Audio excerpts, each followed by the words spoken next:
Alright, so I've been seeing a lot of people get their cracked guitars and say that they feel like the neck frets feel mushy. There is a reason for this, and I'm going to show you how you can change that. Before we start, in order to open the neck for your guitar, you're going to need this T10 bit.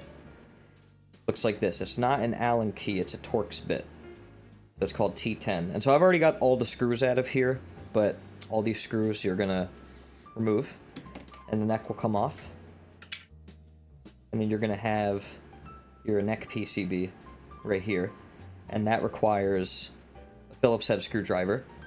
So you've got a smaller screw over here and a larger screw over here. Let's just take these out really quickly. Alright, so when you lift this board up, be a little bit careful because it's also got wires over here running to the D-pad board. So you're going to kind of want to lift it up like this, and you're going to see the first thing is that there is what looks like a membrane pad in here. And that's because it is a membrane pad. So the reason why this is in here is for two main reasons. The first one being that it helps quiet down the frets. And you're probably already realizing that this is what contributes to that quote-unquote mushy feeling. So what happens is that when the fret is pressed down, it is pressing down the switch, but it bottoms out on this pad, right? And so it's got some absorption to it, just like a normal silicone pad. You can take this out, and the guitar will function just fine without it.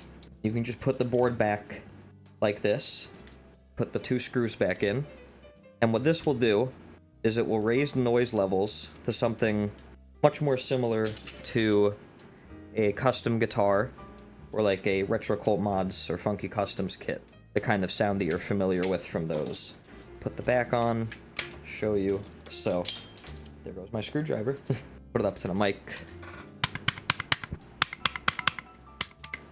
So that's what it sounds like with it out.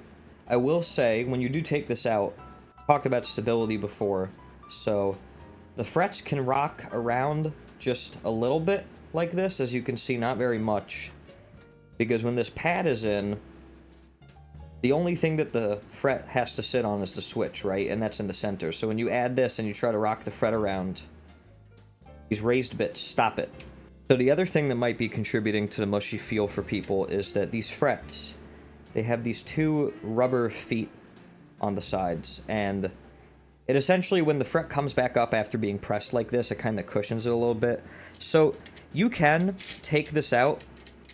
However, your mileage might vary, because you can see the red fret is sticking out more compared to the other frets. And the whole reason behind this is because this rubber foot is a little tall, and so it stops the fret at a certain point, whereas this one is kind of pushed out all the way. So if you remove all of those, all of the frets will stick out a little bit more, and that's why your mileage may vary, because if you are a player who plays really fast stuff, the frets being raised can kind of like catch your finger a little bit more when you slide between green and red, but removing those will also help make it more clacky.